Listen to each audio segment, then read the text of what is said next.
Bonjour et merci de nous recevoir chez vous. Rencontre et un nouveau numéro d'échange sur les points de l'actualité. Nous sommes à notre 194e numéro et ce jour encore on va parler de cette présidentielle du 25 avril dernier avec les leçons, le bilan qu'on peut en faire et quel peut être d'avenir. Autre chant de cloche à écouter aujourd'hui, celui de l'UFC, l'Union des forces du changement, et s'est présenté sur mon plateau dans la personne de maître Jean-Claude Romao, il est membre de l'UFC et membre de la CENI. Merci d'accepter notre invitation. C'est moi qui vous remercie de cette invitation sur le plateau de RTDS. RTDS que j'apprécie énormément, mais je n'ai pas eu cet honneur d'être invité, mais c'est chose faite. C'est chose faite aujourd'hui. Tout le plaisir est pour moi. Voilà, on aura discuté de grands sujets d'actualité, la présidentielle du 25 avril, bien sûr, bilan avec les problèmes qu'on a eu à la CENI. Vous allez nous dire votre version des faits, tout ce qu'on a appris là-dessus. On parlera certainement des 5 ans de votre accord de gouvernement avec le RPT d'alors. Quel bilan en tirer? Qu'est-ce que les Togolais ont concrètement tiré? Et puis, vos craintes et vos espoirs pour l'avenir de notre pays, on en discutera. Alors, allons droit au but, M. Romao. Certains pensent que la présidentielle d'avril dernier a un goût d'inachevé parce que le procès n'est pas allé jusqu'à son thème. Qu'est-ce que vous leur répondez? Je suis surpris d'entendre ce que vous êtes en train de dire, parce que la mission de la CENI, c'était d'organiser, de superviser les opérations électorales, et à l'occasion de celle-ci, c'était au bout du rouleau que les Togolais puissent désigner l'homme qui va conduire leur destin pendant les 5 prochaines années. Et je pense que c'est ce qui a été fait, puisque un président de la République a été élu avec un pourcentage important. Donc, ce qui est inachevé, peut-être vous me le direz, mais au niveau de la CENI, ça a été un travail, j'allais dire, harassant, mais combien noble. Et toutes les phases devant permettre à ce que nous arrivions à des élections crédibles, transparentes, et que le résultat soit celui choisi par les Togolais. C'est ce que nous avons fait depuis la révision, où tous les électeurs sont venus, ceux qui devaient, les nouveaux électeurs ayant 18 ans ont pu avoir leur carte. Ensuite, les listes électorales ont été affichées pour que chacun puisse dire les griefs, soulever les griefs. Et même des griefs ont été soulevés, puisque des partis politiques ont eu des craintes concernant le fichier électoral, et le gouvernement n'a pas hésité, la CENI n'a pas hésité à solliciter l'arrivée d'experts concernant le bulletin de vote. Il y a eu des discussions franches qui ont eu lieu. Le vote en lui-même, je crois que chacun des électeurs a pu accomplir son devoir en toute liberté. Et au finish, les résultats ont été affichés bureau de vote par bureau de vote. Les résultats des bureaux de vote ont été collectés au niveau des CELI. Les CELI ont fait leur compilation avec ce qu'ils ont pu constater comme anomalies et autres, et ont transmis tout cela à la CENI. Oui, c'est justement au niveau des compilations des résultats que le problème s'est posé. Il n'y a eu aucun problème, parce que ce sont les résultats sortis des bureaux de vote qui sont affichés, qui seuls font foi. Imaginez un seul instant que pour des problèmes de sommation, donc d'addition, de soustraction, que le dépouillement a été fait en public, et que les procès-verbaux arrivent au niveau de la CELI, et qu'au niveau de la CELI, on s'aperçoive que le résultat d'un bureau de vote, il y a eu des changements au niveau des calculs. Vous imaginez ce que c'est? À partir des résultats des bureaux de vote, aucun démembrement de la CENI, ni la CENI n'a le droit de changer quoi que ce soit. Oui. La seule chose que... Il y a eu des bureaux de vote à problème, n'est-ce pas? C'est vous qui dites qu'il y a eu des bureaux de vote à problème. Il y a eu des bureaux de vote où des dépouillements ont été faits en présence du public, bien entendu, mais des représentants de tous les partis politiques qui ont compéti. Je vais vous dire une chose. Dans chaque bureau de vote, il y a 2 représentants de l'opposition. Dans chaque bureau de vote, il y a un représentant de chacun des candidats de l'opposition. Dans chaque bureau de vote, il y a les délégués des candidats. Et tout ce monde-là, une fois le dépouillement terminé, doit avoir signé. Mais qui dit mieux? Si tous ces représentants, n'oubliez pas que ce sont les partis politiques qui envoient les représentants. Oui. Donc, une fois que ces messieurs, investis par leur parti, signent le PV, ben, je ne vois pas ce qu'on peut faire de mieux. Donc, mais ce qui peut arriver, c'est vrai que sur certains calculs, il y a eu des erreurs. Il y a eu des erreurs. Mais tant pis pour les partis politiques qui n'ont pas compris l'importance des élections pour envoyer les personnes dignes. D'ailleurs, nous étions en train de nous demander s'il ne va pas falloir commencer à demander aux partis politiques, par exemple, au niveau des bureaux de vote, que les représentants aient au moins le BPC, qu'au niveau des CELI, que les représentants aient au moins le bac, parce qu'il y en a même qui ne peuvent même pas remplir des formulaires. Il y en a même pas, il y a des représentants de partis politiques qui ne sont pas capables de faire des calculs, mais ça, qu'est-ce que vous voulez que la CENI fasse? Elle ne peut pas corriger tout ça. La CENI ne peut rien corriger. La CENI fait le constat. Oui.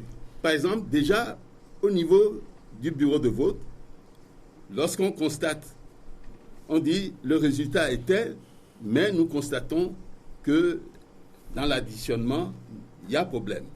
Donc, dans les observations attachées au PV, c'est porté au niveau des CELI. Les CELI font la compilation de tous les résultats des bureaux de vote de leur ressort. Et également font le constat des erreurs, des problèmes. Il y a eu, en dehors des calculs, il y a eu d'autres problèmes. Et portent tout cela au niveau de la CENI qui fait à son tour le recensement national des votes sans pouvoir toucher à quelques chiffres que ce soit. Maintenant, lorsque la CENI a terminé, la CENI porte au niveau de la Cour constitutionnelle en prenant soin de mentionner toutes les remarques. Maintenant, il se peut qu'un représentant ou un des candidats se dise le calcul tel qu'il a été fait dans tel bureau de vote est faux, je porte plainte. Seule la Cour constitutionnelle est habilitée. Donc c'est elle qui reçoit les plaintes, les recours, ce n'est pas la CENI. La CENI ne reçoit pas de... Alors là où le problème, c'est aussi au niveau de la proclamation des résultats. Il semble que la CENI, dans sa composante totale, n'a pas respecté les règles en la matière avant la proclamation des résultats, puisque les membres de l'opposition, par exemple, au sein de cette CENI, n'ont pas été associés à la proclamation. Que s'est-il passé? Voilà. Oui. Nous avons, il faut l'avouer, et moi je dis les choses clairement, voulu en faire un peu trop, toujours dans la recherche de la confiance. Le code électoral ne demande pas de faire venir les présidents de CELI à Lomé. Lorsque les bureaux de vote envoient les PV au CELI, qui font leur compilation, une fois qu'ils ont terminé, ils ont des enveloppes inviolables, ils font glisser tout ce qui accompagne, remettre ça au service de la Poste avec lequel nous avons un contrat et les documents nous arrivent. Mais pour avoir été, et j'ai cet avantage d'avoir été au plus haut niveau de la CENI depuis 2010, en 2010, vous vous souviendrez qu'il y a eu le problème des VSAT, des fax et autres. Finalement, comme nous n'étions d'accord sur rien, nous nous sommes dit, bon, la seule chose à faire, que les présidents de CELI amènent les documents physiques pour que nous puissions trancher sur place. Et c'est comme ça que pour la première fois, nous avons d'ailleurs fait venir par avion certains, et le bruit a couru que pendant le trajet, il y a des résultats qui ont été changés. Ce qui n'est pas vrai. Non. Contestez cela. Totalement faux. C'est ça. Personne ne peut toucher aux résultats sortis d'un bureau de vote. Mais avant cela, il fallait avoir une plénière avant de la proclamation des résultats par la CENI. Ben, il y a eu une plénière. Mais sans les membres de l'opposition. Justement, nos collègues ont oublié. De l'opposition. Oui, nos collègues de l'opposition. J'en suis de l'opposition également, si ça peut vous faire plaisir. Oui. Mes collègues de l'opposition, certains, ont oublié qu'ils n'étaient pas à la CENI pour venir faire les élections pour un parti politique. Nous sommes en train d'organiser, de superviser et de contrôler les élections pour la nation. C'est une CENI politique, ce n'est pas une CENI technique, hein, comme certains le proposent. C'est une CENI politique, mais M. Wilson, si chacun devait s'occuper de son candidat, et ceux qui n'ont pas de candidat, ils font quoi alors? Donc ils n'ont qu'à sortir de la salle. Non. Certes, nous provenons de partis politiques, mais une fois que nous rentrons là, et d'ailleurs, puisque vous prêtez serment, on prête serment, vous n'avez même pas le temps de penser à votre parti politique. D'ailleurs, le faire, vous perdez votre temps. Et c'est ce que certains ont voulu s'occuper de leur parti politique. Et ceux-là ont fait quelque chose qui va à l'encontre du serment qu'ils ont prêté, de suivre le code et la Constitution. Qu'est-ce qu'ils ont fait? Ils ont quitté la CENI alors que nous étions en instance de recensement et de compilation. Après que les chefs d'État soient venus pour nous dire de faire tout pour respecter les délais, nos collègues nous ont quittés, sont partis rejoindre leur parti politique pour refaire une autre compilation à leur niveau et sortir des résultats. Mais ce n'était pas exclu parce que ils ont reçu les PV des bureaux de vote. Mais ce n'était pas interdit non plus. Si, c'est interdit. Eux qui laissent les partis politiques. D'ailleurs, chaque parti politique, et c'est ce qui est normal, chaque parti politique doit avoir son centre de compilation. Oui. Puisque chaque parti politique, disons que, pour être franc, le 25 à minuit, tous les candidats avaient les résultats. Et même mieux, nous avions encore un moyen de transmission des résultats que nous avons utilisé en 2013 et qui nous a permis de commencer à être dans les normes des grands pays, l'opération Succès, qui faisait remonter immédiatement les résultats. Mais bon, encore là, il n'y a eu aucun problème. Au Togo, le gros problème, c'est cette méfiance. Oui. Ce manque de confiance où on attaque sans preuve. Donc, on a, à la demande de ces collègues-là, on a mis de côté les résultats qu'on avait déjà. Mais, soit. Et c'est ce qui fait que ces collègues nous ont quittés. Notre réunion plénière a eu lieu. Nous avons tous... Dans les tests qui encadrent la CENI, est-ce que vous pouvez faire cette plénière, cette réunion, sans les autres membres de l'organe qui organise? Vous savez, personne n'est forcé à rien. La seule chose est que le quorum soit atteint. Nous sommes 17, le quorum est de 9. À partir de 9 membres, la CENI fonctionne normalement. Et d'ailleurs, pour preuve, vous vous souviendrez que pour les législatifs, les mêmes ont refusé d'envoyer des membres à la CENI. Et à l'époque, je peux en parler parce que j'étais non seulement à un moment donné vice-président de la CENI, après j'ai assuré l'intérim de la présidence, mais nous les avons attendus. Sinon, nous aurions pourvu aux places laissées vacantes par ses collègues pour que la CENI marche. Mais heureusement que la CENI a marché, puisque certains sont venus à la veille des élections, mais ça leur a permis d'avoir 19 sièges, et certains partis qui ont participé pleinement d'avoir 3 sièges. Et certains de quitter la prison pour arriver sur une liste et de se faire député. Donc, qu'on ne trompe pas la population, qu'on n'instrumentalise pas les élections, comme dirait quelqu'un, c'est un jeu franc, ouvert. Et c'est là l'occasion pour moi de dire que ce qui est troublant au Togo, c'est que on reconnaît qu'il y a une CENI.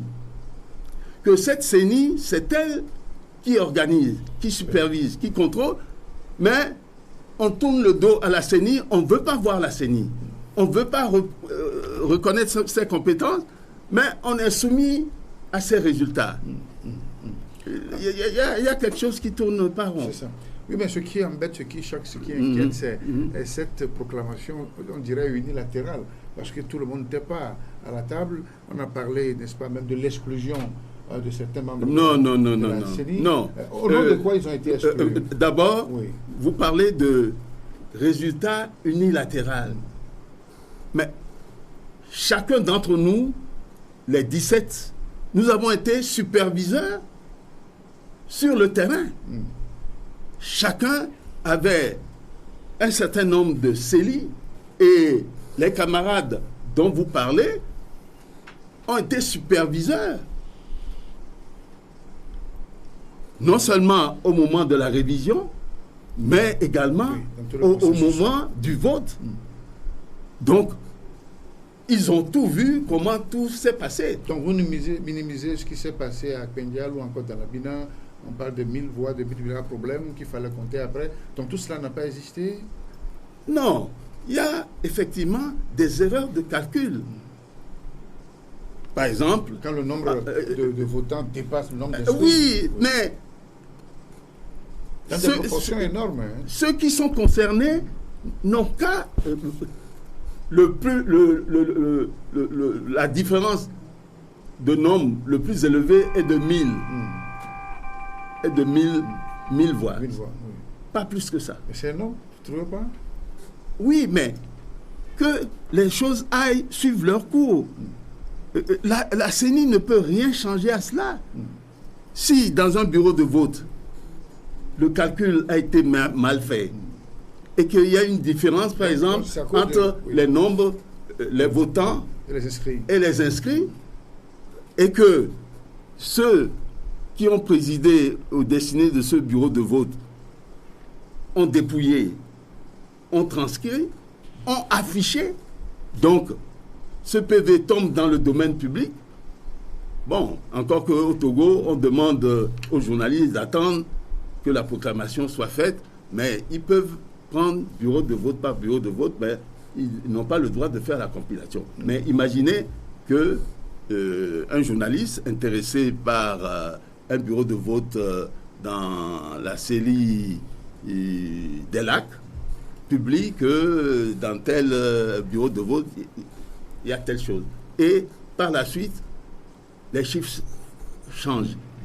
Et qu'on cherche Mais où est-ce qu'on a changé les chiffres? On dit au niveau de la CELI. Mais c'est extrêmement grave. C'est ça. Ensuite, vous avez dit que on a fait des proclamations unilatérales. Non. La proclamation, la seule personne habilitée à proclamer quand tous ensemble nous nous sommes mis d'accord, c'est le président. Mais maintenant, si des collègues, au lieu de rester dans la salle pour qu'on achève le travail, vont voir ailleurs pour faire des compilations. Ils ont été expulsés, non? Interdits dans ces locaux de la CENI. Non, puisque aujourd'hui, le seul problème qu'il y a, c'est que des collègues, membres de la CENI, ont été vus aller faire des compilations de résultats avec un parti politique et proclamer avec ce parti politique des résultats. Imaginez-vous que des membres de la CENI qui se permettent de supprimer le vote de 16 CENI sur 42. Bon, maintenant, si un parti politique considère que la votation dans certaines zones ne lui correspond pas, tant mieux, mais que nous, membres de la CENI, qui avons supervisé, nous mêlons à ce genre d'opération, mais c'est une faute extrêmement grave que punit notre règlement intérieur. Donc, ces collègues ont été frappés de blâme par le règlement intérieur. Par le règlement intérieur, et tout ce qu'on leur a demandé, de présenter des lettres d'excuses. À qui? À l'instance? À la CENI, au travers de son président. Mais ce n'est pas seulement quand les 17, ce n'est pas seulement quand les 17 sont présents que la CENI existe. La CENI a pris des quand en 2013 les autres n'étaient pas là. Mais pour arriver jusqu'à la préparation des élections, nous avons pris des décisions. Il y avait au moins 4 absents. Et moi, d'ailleurs, je me souviens, pour la petite histoire, je suis allé voir le président de la République pour lui dire, Monsieur le Président, j'étais président du bureau d'âge, c'est moi qui ai installé depuis 2010 toutes les CENI, pour lui dire, Monsieur le Président, le code dit qu'il faut 17 membres à la CENI. Là, nous risquons d'avoir une CENI de 14 membres. Moi, je ne m'engage pas à cela, mais le président de la République m'a dit, bon, il faut être flexible. Oui. Il faut être flexible. Maintenant, à présent, la CENI poursuit ses travaux. Dans la semaine, vous étiez en train de rédiger le rapport final.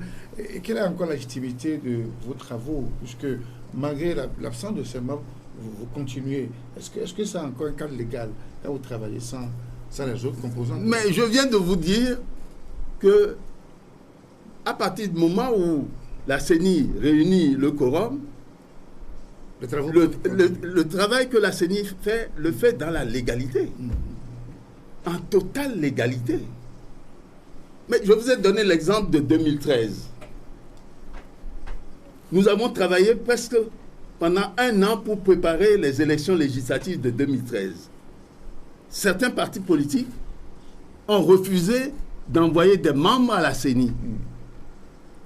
Pour ne pas citer, il y avait le CAR, il y avait l'ANC et bien d'autres.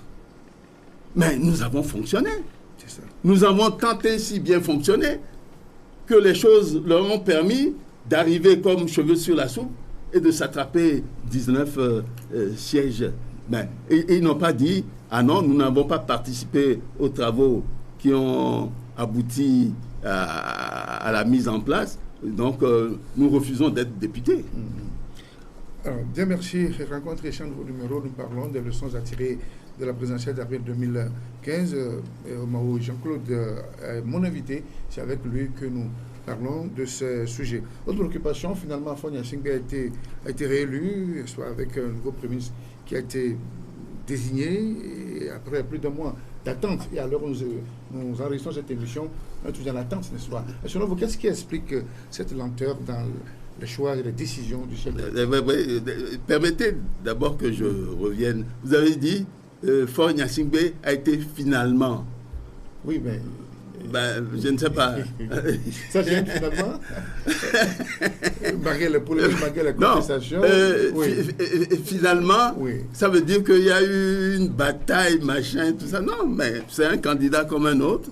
C'est ça. Et surtout que c'est un candidat qui a été bien accompagné par un autre candidat qui disait que si lui devait participer aux élections, lui il n'irait pas. Si les réformes n'étaient pas faites, il n'irait pas. Mais bon, il est allé et les deux, comme comme un couple, sont allés à ces élections. Et bon, comme il faut qu'il y ait un qui gagne, bon, vous faites allusion à la prestation du CAP 2015 à travers Jean-Pierre Farr. Absolument, oui, absolument, okay. Oui. absolument. Bon, donc... oui. Il a été élu, pas finalement. Oui, a été élu. C'est celui que les Togolais ont choisi, ou du moins ceux qui ont participé aux élections. Donc, vous dites que... Oui, ça fait plus d'un mois que... Voilà. Entendu, et actuellement encore... voilà. On attend, oui. La première des choses, déjà, qui montre bien... Bon, le président a été élu, il a prêté serment. Donc, déjà, le pays a un chef. Ensuite, le Premier ministre. Le Premier ministre, c'est l'homme qui va coordonner le travail des ministres.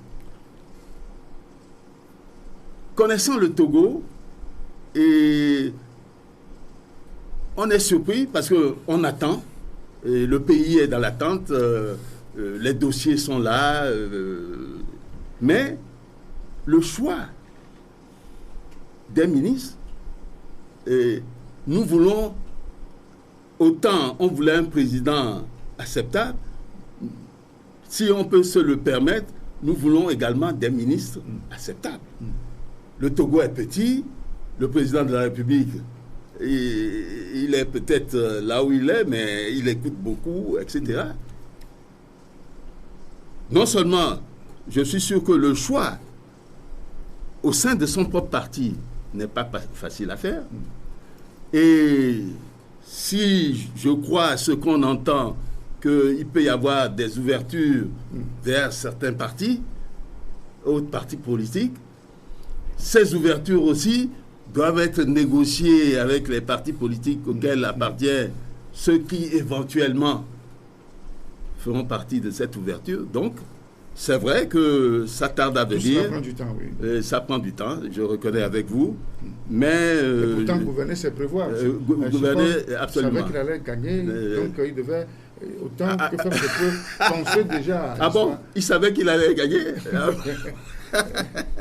Ah ben, tant mieux pour lui, parce que moi, je ne savais pas qu'il allait gagner. Donc, alors, la personne du Premier ministre a été désignée. Oui. Et selon vous, est-ce qu'il répond aux attentes, aux besoins, au débat politique actuel? Est-ce que, selon vous, à l'UFC, est-ce qu'on a analysé... Pour le peu que, là, je parle pratiquement à titre personnel, pour le peu que je connaisse du Premier ministre actuel, un homme plein d'enthousiasme, un homme extraverti, un homme de rassemblement, convivial, ce qui est très important, et puis un homme politiquement trempé. C'est-à-dire que... Il a un parcours politique. Je m'explique. Vous savez que la représentation nationale au sein d'un pays, c'est là où se font tous les débats, c'est là où se discutent tous les problèmes du pays, que ce soit au niveau économique, financier, médical, social, etc. Tous les problèmes viennent à ce niveau.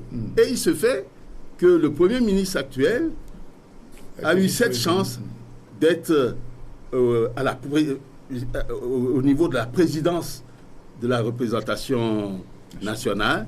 Donc, qui a eu à se pencher sur beaucoup de dossiers, puisque plusieurs ministres ont été interpellés au sein de l'Assemblée pour venir exposer dans les détails, dans le fond, certains problèmes qui préoccupent le pays. Donc, je pense que l'homme choisi est, me semble-t-il, au fait des problèmes qui peuvent préoccuper les Togolais. Et qu'est-ce qui nous préoccupe? C'est l'emploi, le bien-vivre, la paix. Et là... sans oublier les réformes politiques, n'est-ce pas? Absolument, très important. Très important. Vous pensez qu'il sera mené à bien ces réformes? Le précédent Premier ministre l'a tenté, on n'a pas pu obtenir gain de cause. Je suis bien placé pour pouvoir le dire parce que j'ai eu cette chance d'être au dernier dialogue de Togo Télécom 2, où je conduisais la délégation de l'UFC et le Premier ministre qui vient d'être nommé conduisait la délégation de UNIR, où il disait, et je crois que nous tous, nous attendions à des formulations consensuelles. Moi, je ne prends pas de gants pour dire les choses. L'UFC avait déjà, au préalable de l'accord, rencontré le RPT et ont eu à discuter des réformes institutionnelles et constitutionnelles. Et l'UFC et le RPT étaient déjà parvenus à une formulation consensuelle, à savoir pour la limitation des mandats, 5 ans renouvelables une fois. Les 2 tours et bien d'autres choses. Mais le président Jikris Olympio et le président Faure se sont dit, ah non, nous ne sommes pas seulement les 2 partis, maintenant, il faut bien que ça commence quelque part, présentons ça à une assemblée beaucoup plus large, le CPDC rénové. Mais au lieu que l'on se saisisse de cette occasion, on est allé chercher les poux dans la tête des gens, qui est celui-ci, qu'est-ce que représente cela, et c'est pourquoi l'UFC a dit que on est allé chercher le sexe des anges. Or, à ce dialogue, et j'ai ça dans mes oreilles comme si c'était d'hier, le Premier ministre, qui était le chef de délégation d'alors, disait « UNIR pense que la formulation trouvée par le CPDC mérite attention. » Vraiment, il a parlé français. Et moi, j'ai consulté certains de nos collègues en leur disant, mais UNIR vient de dire quelque chose, poussons-le à son dernier retranchement. Mais non. Bon, c'est vrai qu'il paraît que quand vous allez à une négociation, il faut placer la barre très haute. Oui. Mais il faut savoir aussi négocier et descendre de sa barre pour que ça passe. Donc, c'est pour dire tout simplement que le Premier ministre qui vient d'être nommé, pour ce qui est des réformes institutionnelles et constitutionnelles, il en a déjà une idée. Il a déjà mené UNIR à ses travaux. Oui. Il se trouve que lui-même, il était à l'Assemblée nationale à un niveau où on pouvait faire passer cette décision-là. Donc, je pense qu'il a encore des collègues, une main encore qui traîne à l'Assemblée, et ça ne doit pas être un problème. Oui. S'il y a la bonne foi aussi. La bonne foi de qui? De tous les partis politiques. C'est ça. Et alors, si le Front social, souvenons qu'on a voté dans une crise sociale indescriptible, hein, et sûrement que les syndicats attendent la formation d'un nouveau gouvernement pour rebondir. Oui, c'est vrai. Et c'est triste hein, que ça traîne. Parce qu'à l'UFC, nous pensons que les problèmes sociaux, il en existe, Et aucun gouvernement n'existe dans le monde qui puisse taper avec une baguette magique et résoudre. On y va pas à pas. Mais l'essentiel, c'est que on se dise la vérité. Que le gouvernement dise aux représentants des syndicats ce qui est possible, qu'il y ait un calendrier et qu'on s'en tienne. Et également que désormais on rende public déjà les avancées. Il faut que nous, Togolais, on en a assez que on nous donne l'impression que ça avance et puis 3 jours après, on dit qu'on revient sur la même chose. Donc, qu'il y ait un calendrier, que le gouvernement dise ce qu'il peut faire, dans quelles limites et dans quelle période. Et je pense que le Premier ministre actuel, c'est un homme de négociation. J'ai pu le voir à travers le peu de temps que nous avons passé au dialogue de Togo Télécom. Il faut savoir négocier et savoir prendre à l'autre et donner. Et c'est recevoir et donner. Voilà. Surtout respecter les engagements pris. Voilà. C'est ce que c'est le point sur lequel, des deux côtés d'ailleurs, hein, tant du côté du gouvernement, parce que vous savez, l'être humain, vous pouvez tout obtenir de lui s'il a le sentiment que, 1, vous lui dites la vérité et que 2, vous lui marquez de la considération. Mais si il a l'impression qu'il est mené en bateau, que ce soit du côté du gouvernement ou du côté des partenaires sociaux, là, on ne pourra jamais s'entendre. Très bien.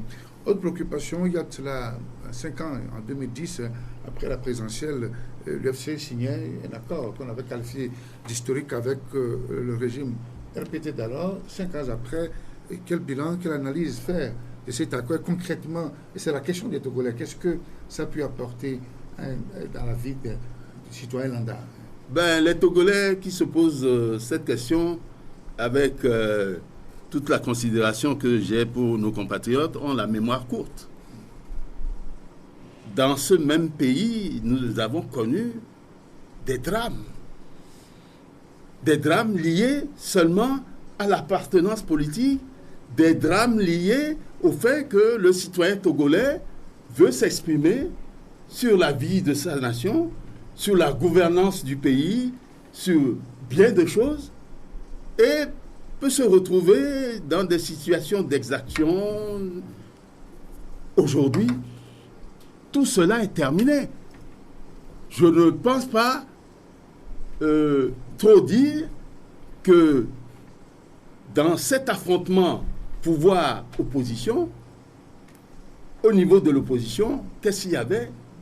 C'était l'union des forces de changement avec son président charismatique qui le demeure, emblématique qui le demeure, qui a tout fait pour que les choses cessent.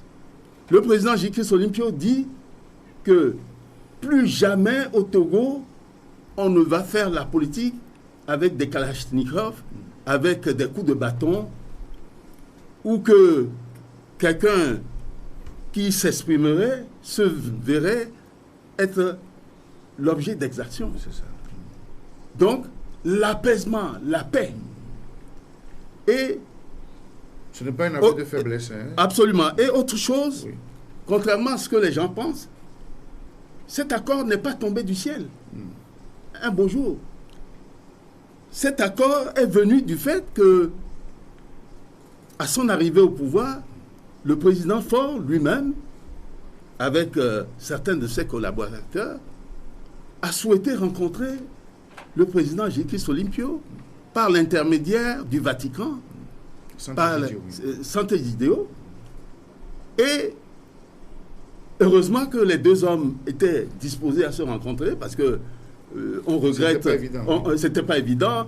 Et même, j'irais jusqu'à dire que le président Jikris Olympio et le général Yadema auraient pu se rencontrer s'il n'y avait pas des gens pour empêcher cette rencontre au travers du président Chirac, qui est venu spécialement pour organiser cette rencontre. Mais ceux qui ne veulent pas de bien pour le peuple togolais et qui préfèrent que les Togolais soient dans le sang, ont refusé que cette rencontre se fasse. Bref, ça c'est... Mais c'est à la suite de cela que et le président Faure et le président Jikis, qui n'ont pas le temps de se rencontrer tout le temps, ont mis en place 2 délégations. Et les délégations se sont rencontrées de 2005 à 2010. Moi-même, votre serviteur ici, j'ai eu l'occasion d'être membre de cette délégation qui s'est rencontrée soit à Paris, soit à Londres, soit à Ouaga, à Lomé. Pourquoi? Parce que il y avait un véritable contentieux, un désaccord total entre l'UFC, seul parti d'opposition, contre le pouvoir. Et le président Faure, à son arrivée, s'est dit il faut enterrer la hache de guerre. Et c'est comme ça qu'ils se sont vus. Et les 2 partis cherchaient à se connaître. Parce que quand vous ne cherchez pas à vous connaître, quand vous refusez de vous mettre à table avec l'autre, chacun suppute sur l'autre. Et c'est comme ça que, suite aux rencontres, la confiance qui est née des contacts, imaginez-vous, M. Jikis Olympio, dont le père, Sylvanus Olympio, premier président du Togo, a été assassiné, dit-on, par le père de celui qui était au pouvoir et est au pouvoir actuellement, de se donner la main, connaissant la haine viciée des Togolais. Je ne vois pas beaucoup de leaders politiques passer au-dessus de tout cela. Lorsque Jikis Olympio lui-même a fait l'objet d'un d'assassinat à Soudou, passer tout cela en perte et profit pour dire mettons le Togo en avant et mettons-nous à table. Et c'est comme ça qu'ils se sont mis à table. Est-ce que ce n'est pas un homme fatigué de ces actions politiques qui veut finalement s'en débarrasser pour faire cet accord? Parce qu'on aurait dû faire ça depuis. Ben, je vous ai dit, la haine tenace au Togo. Vous dites bonjour à quelqu'un, c'est fini, vous avez changé de camp. Mais c'est pourquoi, pour faire un peu de digression, j'entends dire il faut une CENI technique. Ça me fait rire, moi. Une CENI technique au Togo. Mais à moins que la personne descende du ciel, donnez-moi n'importe quel nom, je vous mets une étiquette Togo. Vous-même, M. Wilson, j'ai été franc avec vous. Pour moi, la RTDS est du côté de l'ANC. Comment vous le savez? Ah mais rien n'est prouvé au Togo. Oui, mais je vous reçois en tant que... Qu'est-ce que je vous ai dit? C'est la première fois que j'ai l'honneur de venir ici, alors que quel aurait été mon souhait, parce que j'aime bien votre émission. C'est une conclusion trop rapide. Non, c'est pour vous dire comment nous fonctionnons au Togo. D'accord, ok. Or, je sais très bien, quand j'écoute vous... non, ce n'est pas le cas du tout. Je suis rassuré.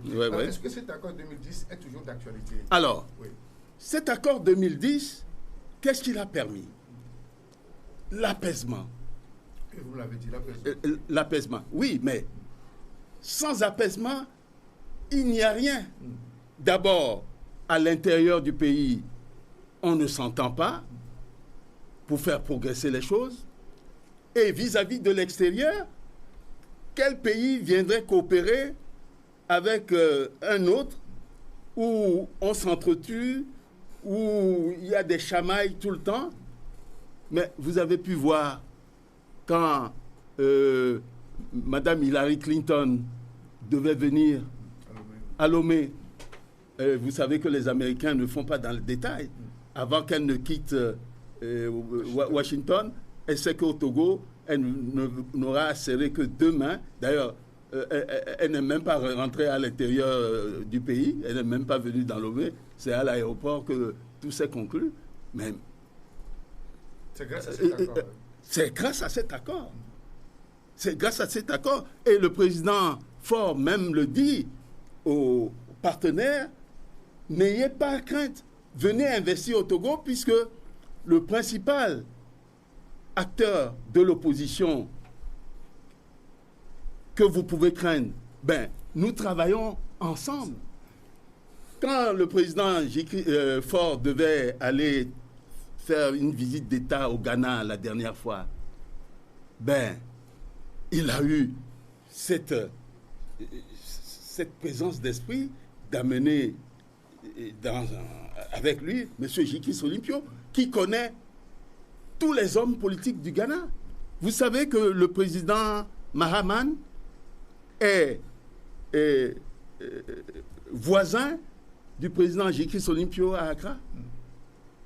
Ils sont mitoyens. Leur mur est mitoyen. Oui, mais d'accord. Mais pour le peuple. Maintenant, pour le peuple, oui, mais pour le peuple, qu'est-ce qui va permettre au peuple? C'est les investissements qui vont se faire. Le travail va venir. Imaginez-vous, il y a quelques années, regardez le boulevard séculaire. Mais les immeubles qui poussent comme des... On se croirait en Côte d'Ivoire, que je connais très bien. Mais c'est là que le travail va venir. Imaginez-vous de grands travaux. Mais depuis l'ingénieur jusqu'au dernier planton, tout le monde a son compte. Il ne faut pas croire que l'État togolais va aller construire quelque chose où les gens vont aller travailler. C'est l'extérieur qui va amener du travail. Ce sont les PME qui vont se créer, tant les petites entreprises togolaises que les grosses entreprises étrangères qui vont venir, et les Togolais trouveront leur compte. Vous savez que, par exemple, je prends un petit exemple, mais un petit pont qui se fait dans nos régions, même jusqu'à la vendeuse d'orange, à la vendeuse d'haricots qui va servir aux ouvriers, mais ça fonctionne. Gagne quelque chose. Donc ça veut dire qu'il faut s'attendre encore à l'entrée de l'UFC dans le gouvernement que l'on attend? Nous sommes partenaires. Vous avez dit accord de gouvernement. Non, accord de partenariat. Oui. Le gouvernement, le pouvoir, c'est unir. Le gouvernement, c'est unir. Maintenant, unir veut faire des ouvertures. La différence entre nous et les autres, c'est que nous avons un accord de partenariat qui est toujours d'actualité, puisque... Et donc vous n'êtes plus dans l'opposition, finalement? Nous sommes dans l'opposition. Puisque le débat est d'actualité, les gens... oui, mais non, les gens font rire. Je vous étonnerai en vous disant que le seul et vrai parti politique de l'opposition au Togo, c'est l'UFC. Non. Même un accord de partenariat avec le mais, gouvernement.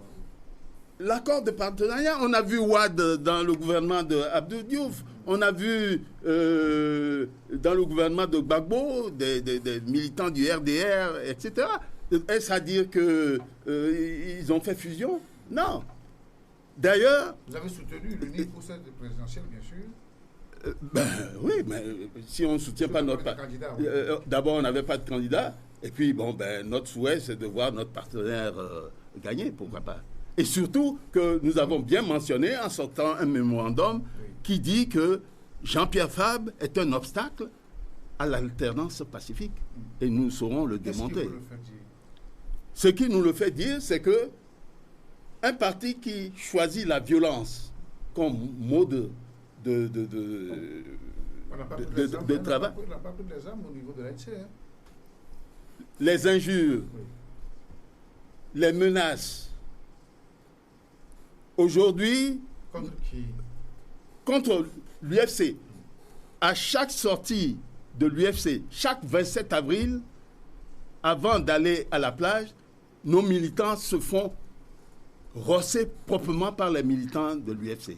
Et peut-être, vous ne le savez pas, mais lorsqu'ils font leur marche, tous ceux qui ne les suivent pas reçoivent des salves d'injures et certains, pas plus tard que ce matin, j'ai ma secrétaire qui arrivait au bureau, toute tremblante, qui s'est fait agresser par des militants de l'ANC qui disent « Oui, c'est vous qui mangez tout l'argent du pays, vous, de la CENI. » On va évoluer. Oui, non, c'est très important. Oui, oui. L'ANC est le seul parti au Togo aujourd'hui qui, lorsqu'un autre parti fait son meeting, va l'agresser. Ça a été le cas de l'UFC quand nous avons fait notre meeting à Kodjengi, où des militants de l'ANC sont venus pour huer, crier sur J-Christ Ebola, J-Christ Ebola. C'est là. Et le président J-Christ a dit tant à la force de l'ordre qu'à nous-mêmes, ne répondez pas. Et vous avez la preuve que c'est les militants de l'ANC? Mais heureusement qu'ils ne se cachent pas. Heureusement qu'ils ne se cachent pas. Que c'est l'ANC ceci, l'ANC cela. Voilà. Il y a M. Kissi du CAR qui faisait un meeting qui a été également attaqué. Le président Apevon qui va dans une pharmacie rejoint son véhicule qui se fait agresser par des militants qui lui reprochent de n'avoir pas suivi Jean-Pierre Fabre dans sa décision d'aller aux élections. Oui, c'est justement cet accord de partenariat qui avait justement plongé l'UFC d'alors dans cette crise jusqu'à la création de l'ANC. Alors aujourd'hui, comment vous vous situez sur l'échiquier politique national? De quel point de vue? Oui, du point de vue de votre position. Toujours dans l'opposition, vous avez dit? Nous sommes dans l'opposition. Nous sommes dans l'opposition. D'ailleurs, avec les autres partis d'opposition, c'est la rupture totale? Non. Nous sommes en rapport parfait avec les autres partis.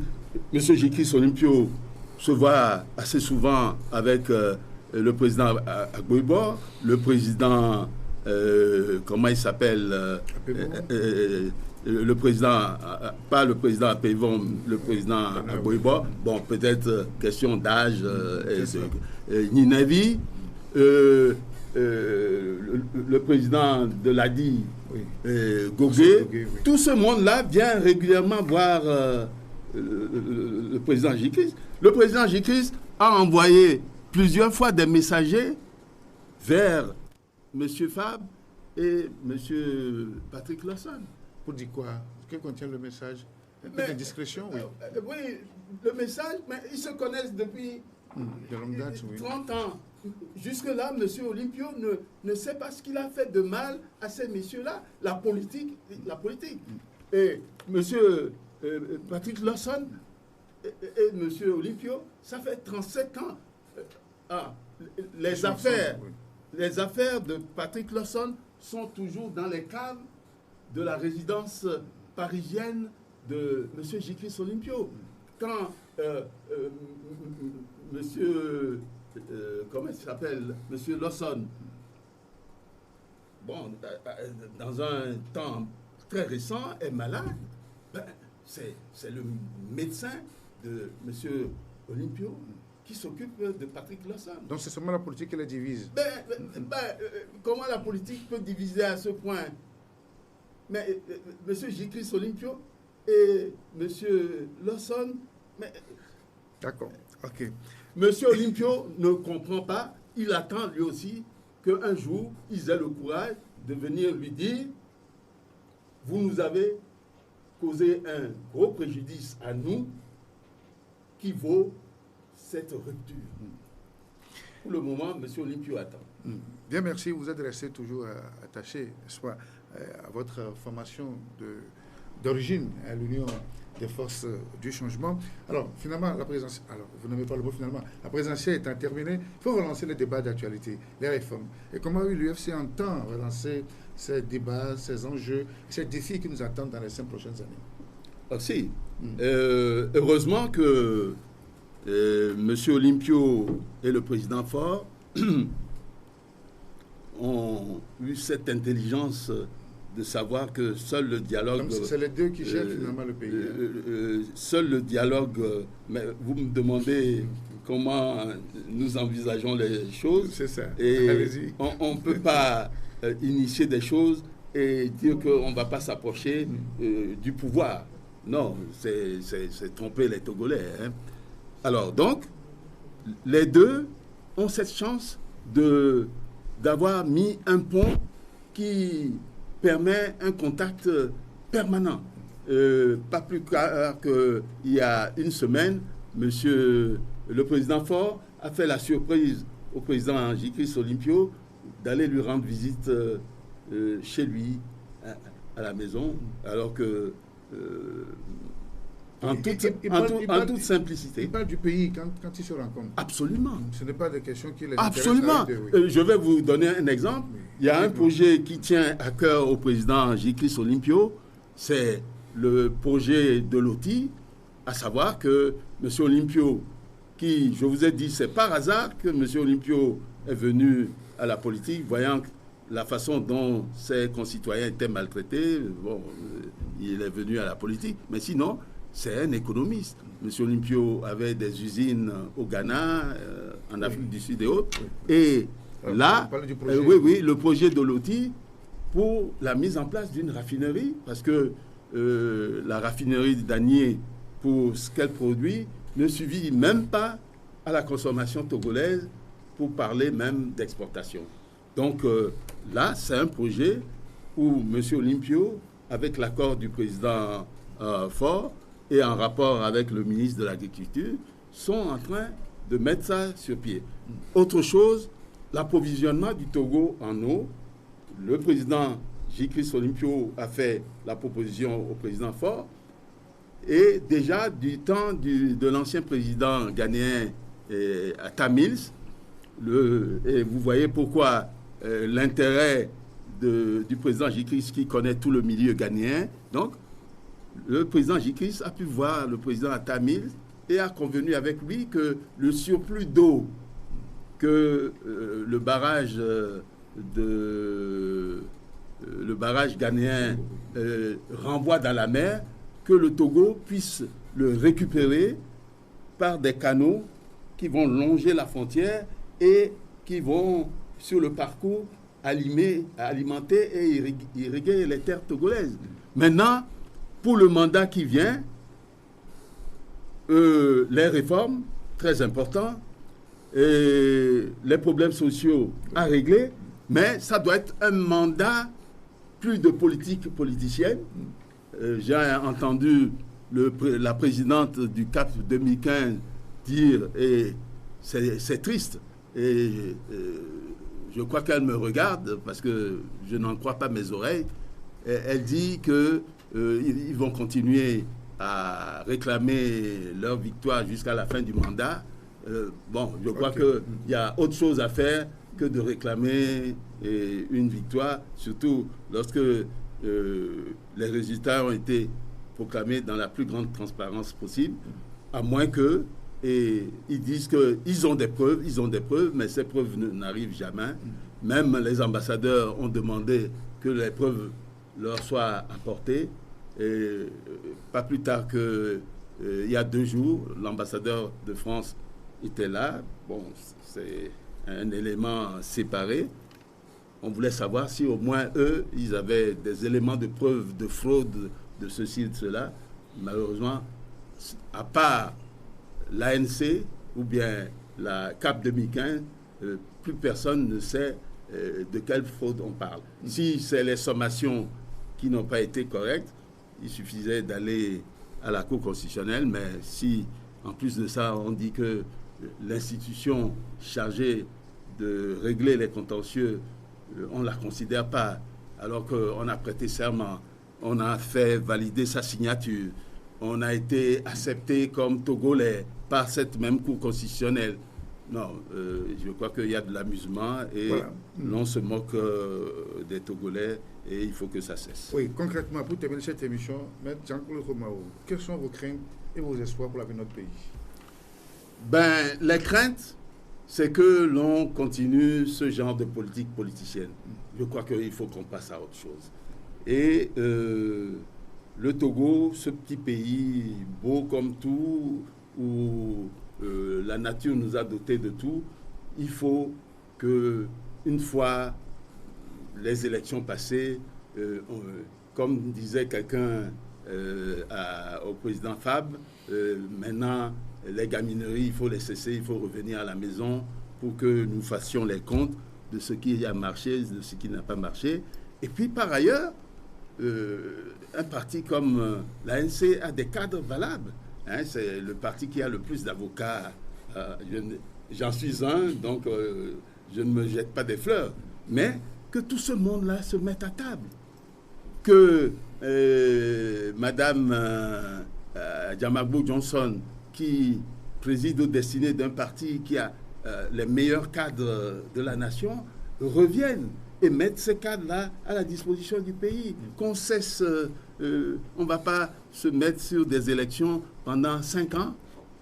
Non, je crois qu'il faut qu'on finisse les gamineries là. Et vos espoirs pour le pays?